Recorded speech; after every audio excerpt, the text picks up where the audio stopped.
Buenos días a mis alumnos y participantes a este curso en su tema número 7, Herramientas Gerenciales del Líder Organizacional. Esto en el marco del proyecto Colmena, que es de formación de líderes integrales.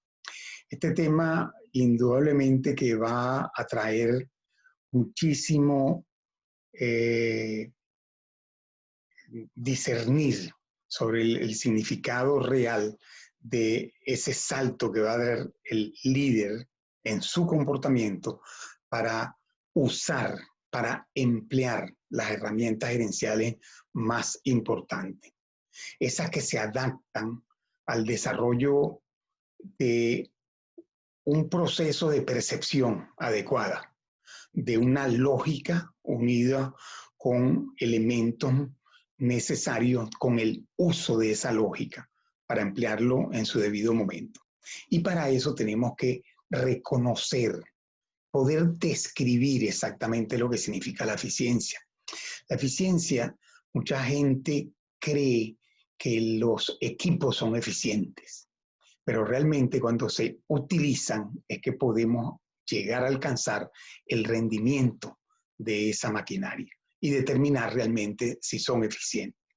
Igualmente sucede en todas las actividades de la vida del humano. Si esa actividad yo la realizo con criterios no adecuados para emplearla en uso del logro de sus metas, lógicamente que voy a tener muchos problemas para poder alcanzarla. En cambio, si esa medida con la cual yo identifico cómo estoy utilizando el desempeño que tienen las personas o el binomio máquina-hombre o el uso en general de una organización, de un equipo de trabajo con una serie de elementos ambientales y de equipamiento, indudablemente que voy a alcanzar determinar exactamente de qué significa la eficiencia. Es una medida de desempeño, es un uso racional de medios con que se cuentan. Son medios, no solo el tiempo, no solo el recurso material, el recurso humano, que es un capital humano, y el recurso financiero, sino que es el uso armónico en el tiempo de esta serie de recursos. Es así que para poder llegar a entender cómo es posible que una persona pueda llegar a desempeñarse eficientemente, tenemos que entender que hay muchos tipos de personas en la organización. Entre ellas, la persona típica que no hace absolutamente nada. Una persona que es prácticamente nula en el proceso de adquirir los efectos necesarios para alcanzar el máximo desempeño en la organización. Esas personas son personas sin acción, con muchos pretextos para lograr trabajar, conformismo, o sea, se conforman con cualquier cosa, mediocridad en su pensamiento, o siempre se la pasan excusándose o tienen miedos de tomar sus decisiones apropiadamente. Esa persona prácticamente es un parásito en la organización. Y lo que hay que hacer para cambiar su medida de desempeño es darle una serie de cursos, hablar mucho con esa persona, cambiar su conducta, invitarla a ejercer adecuadamente su cargo con los recursos que se tiene. Y eso se hace mediante los procesos de cambio de conducta. Un segundo nivel, aquella persona que con mucho aspaviento alcanza las metas, pero esa persona es solamente eficaz, pero que utiliza inadecuadamente los recursos. Esa persona puede ser que alcanza las metas, muy bien, al menos la alcanza, pero ineficientemente. Un tercer nivel, cuando esa persona eficiente, racional, adecuadamente en su equilibrio emocional, es capaz de integrar gente, es eficiente porque alcanza el máximo desempeño con los recursos que se le entregan. pero se quiere el máximo rendimiento. Y eso es con la persona que es eficiente y eficaz a la vez. Esto nos lleva a entender que la organización requiere el análisis siempre centrado. No solo ese líder que tiene 4 elementos que lo impulsan para lograr el éxito, sino que esa organización tiene varios elementos en los cuales descansa la base del máximo desempeño. Tener claro la misión y visión, tener una serie de estrategias con la cual va a alcanzar las metas, estructurarse de acuerdo a una serie de valoraciones y, lógicamente, mediante procesos de la lógica en el pensamiento para alcanzar funcionalmente las metas. Entonces, siempre las preguntas acerca de la eficiencia deben estar ligadas a ese liderazgo. Siempre estamos haciendo las cosas correctas, revisar que si el liderazgo que estamos empleando es el adecuado, contamos con ese verdadero capital que es capaz de integrarse, ser proactivo, ir a alcanzar las metas que corresponden. La estructura soporta lo que verdaderamente queremos o tiene tantos cánceres para la organización como la burocracia, que no nos deja sino con un elefante atrás que nos está pisando la proactividad a alcanzar las metas. Por supuesto, ¿qué debemos hacer? ¿Cuáles son los verdaderos procesos funcionales para alcanzar?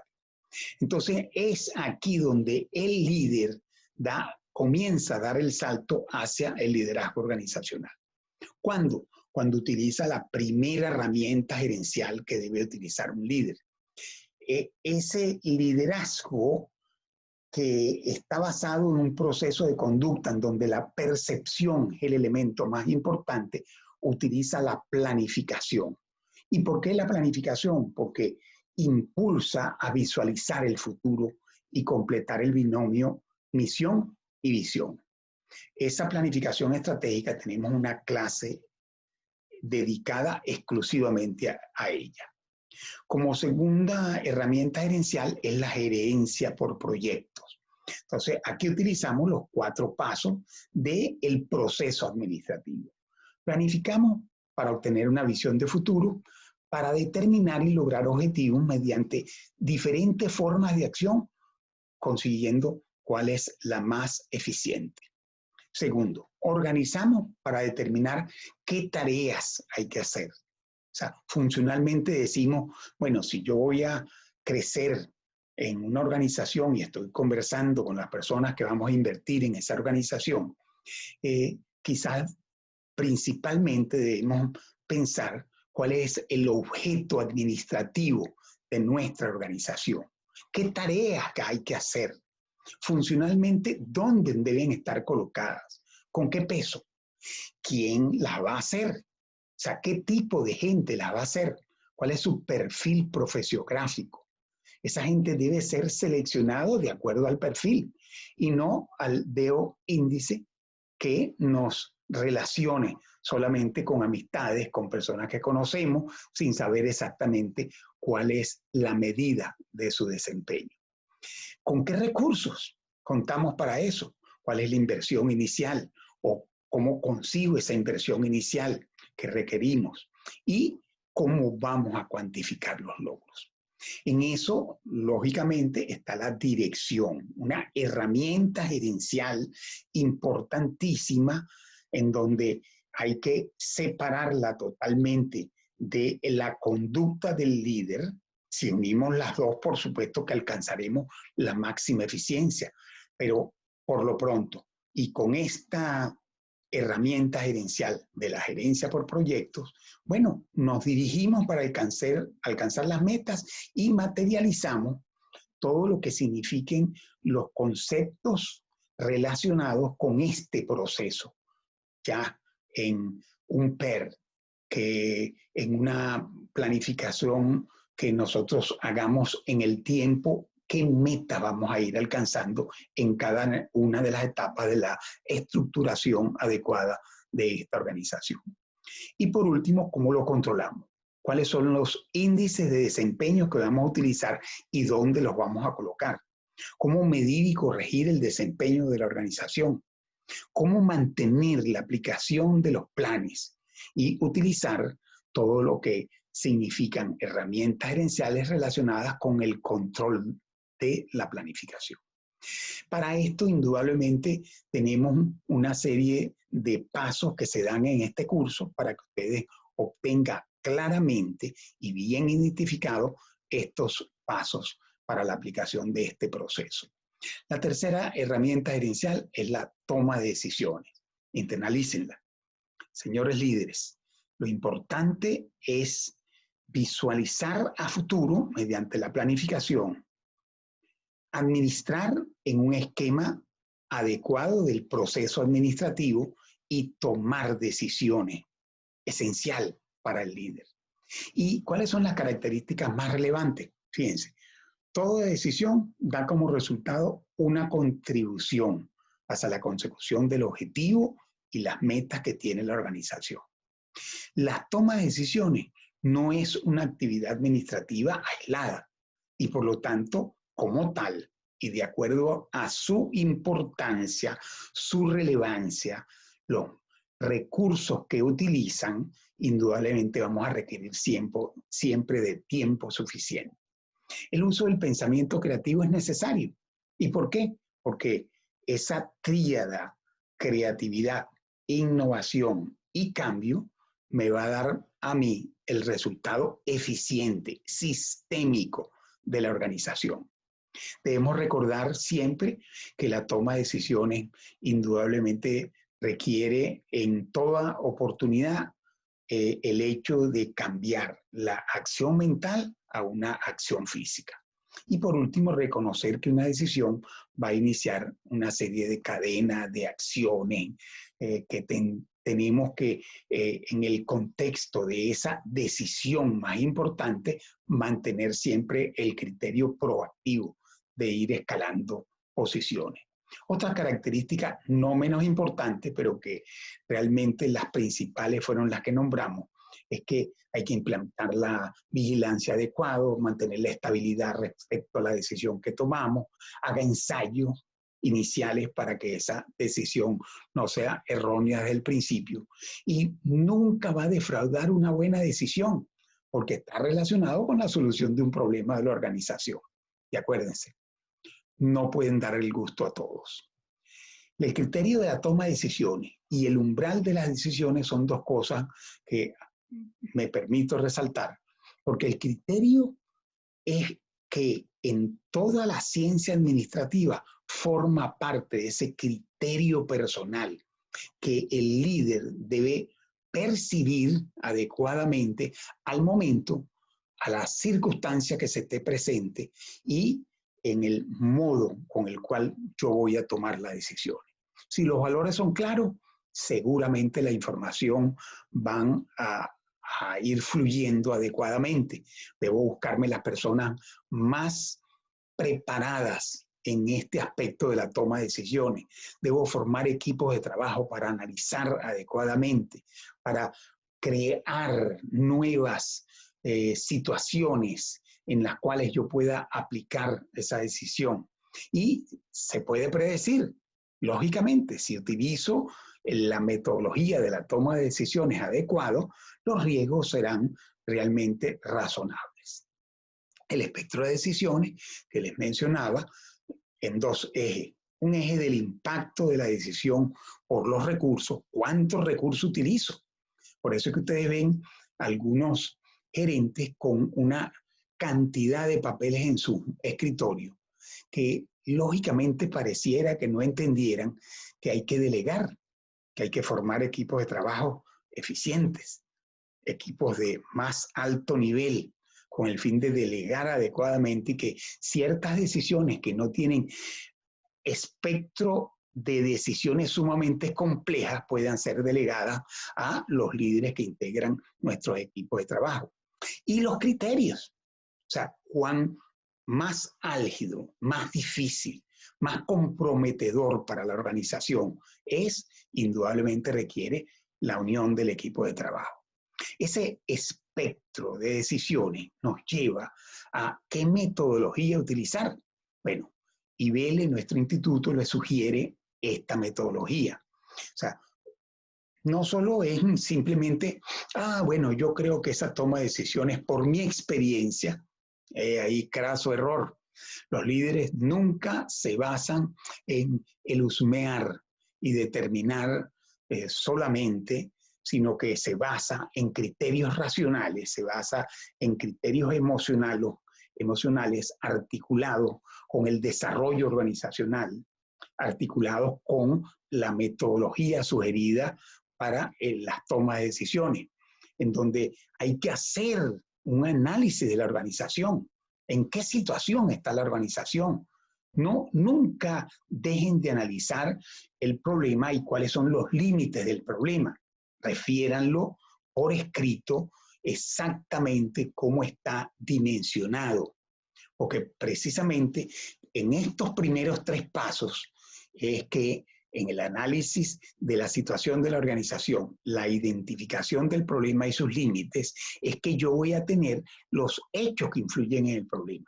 Es que yo voy a tener claro cuáles son las posibles causas del problema y las identifico, las coloco en orden de prioridad, analizo en equipo qué formas de acción para resolverlas van a ser los más probables, los más posibles y los más adecuados. Ese análisis de viabilidad es lo que realmente yo tengo como soporte profesional, en el soporte que significa ese salto cuántico que da el líder para su versatilidad en la toma de decisiones, esa asertividad que decíamos en el enfoque conceptual del líder para tomar la decisión.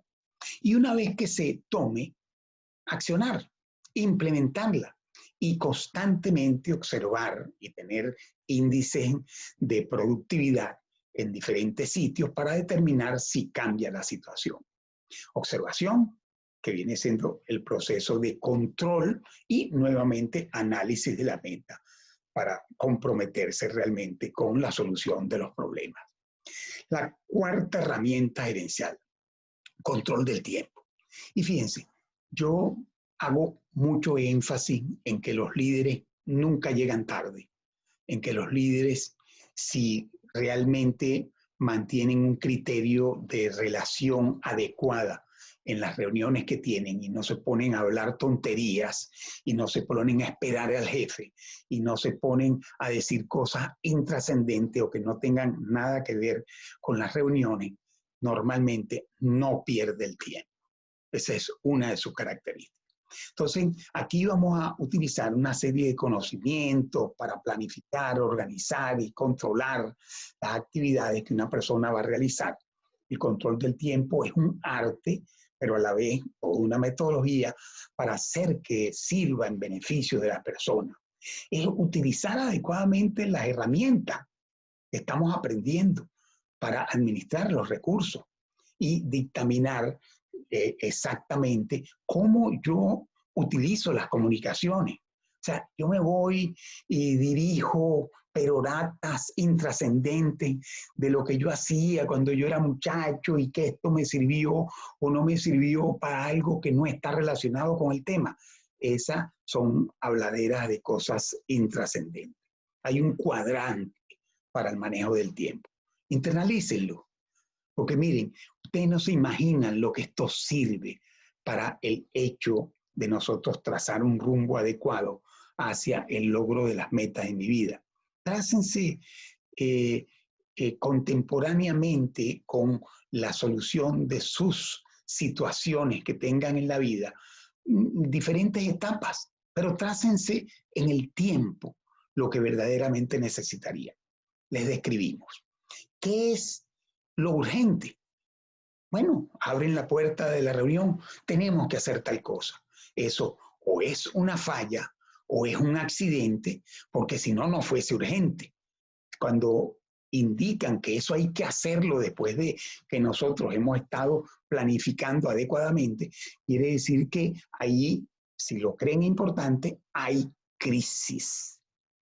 Segundo, si es urgente y no es importante, bueno, me interrumpieron la reunión Y realmente en el cuadrante 3, como es el cuadrante de los huracanes, realmente es una interrupción muy grave que nos hace perder tiempo, que nos desvía inadecuadamente para el logro de las metas y realmente no es relevante para lo que queremos en la organización.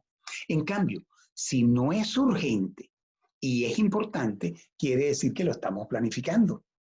Y eso me lleva a mí una visión de futuro adecuada y una estructura adecuada en el pensamiento. Y, por último, si no es urgente y no es importante, bueno, no me ayuden a perder tiempo. Esto nos hace revisar dos resúmenes que les hice sobre las causas teóricas de la malversación del tiempo con las causas reales.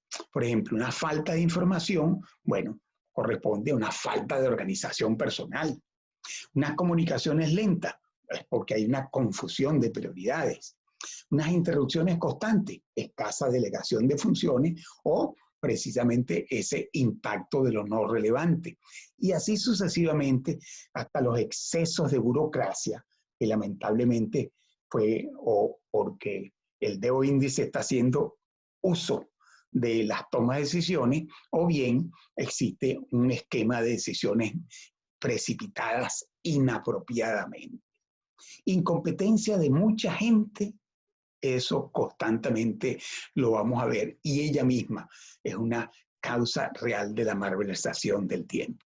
Método que nosotros recomendamos: planifiquen, prioricen, mantengan sus agendas, agenden las reuniones y háganle seguimiento con las minutas. Para toda reunión, saquen una minuta, den tiempo para las tareas y verifiquen en la próxima reunión como punto número 1 de toda esa estructura. Difundan la información en sus equipos de trabajo. Al final de cada reunión, envíen las minutas, digan qué pasó o qué no pasó en la reunión, determinen el rendimiento del tiempo y usen el control realmente que les hemos enseñado. Un resumen: véanlo, analícenlo sobre el entorno, cómo hay que organizarlo para buscar el máximo rendimiento, la disciplina operacional, cómo con su cumplimiento eliminan los malos hábitos laborales, las negociaciones, cómo su cumplimiento busca reuniones transparentes, los incentivos, cómo su cumplimiento agregan la motivación, y los conceptos, cómo su cumplimiento transmiten corrección de casi todo lo que se maneja en la organización. Otras herramientas gerenciales, queridos alumnos y participantes, las vamos a ver en el transcurso de estas horas que tenemos para el curso Liderazgo Organizacional. Reingeniería, vamos a ver calidad total, vamos a ver algunas de estas herramientas y sus características de Just on Time, el empowerment, indicadores de gestión, el mentoring, downsizing, casing, el coaching y el balance scorecard. Todas las herramientas gerenciales son para estructurar la organización, dirigirla y controlarla. Les recomiendo: definan la misión y visión, exploren la situación de lo que hacen otras organizaciones, como un benchmarking, sistematicen e identifiquen las tareas, vean funcionalmente. Hay muchas veces 2 y 3 tareas que se pueden fundir en una sola y no así tener que contratar 2 y 3 personas para que hagan lo mismo. Asignen tareas y se darán cuenta cómo la organización no requiere burocratización. El cumplimiento de las tareas en forma equilibrada, tal y como vimos en las características de las organizaciones, determina pues la eficiencia del uso de estas herramientas gerenciales. Seleccionen siempre su equipo de trabajo y redacte el plan completo de su organización, definiendo lo que debe hacer cada persona, en qué tiempo y con qué recursos. Solo así, mis distinguidos alumnos y participantes, vamos a obtener realmente el logro de la máxima eficiencia de la organización y el uso adecuado de las herramientas que les estoy recomendando a todos los líderes que hagan. Esas herramientas son vitales para ustedes. Esas herramientas los van a ayudar esas herramientas gerenciales es el salto entre el líder y el líder organizacional. Que tengan una feliz tarde.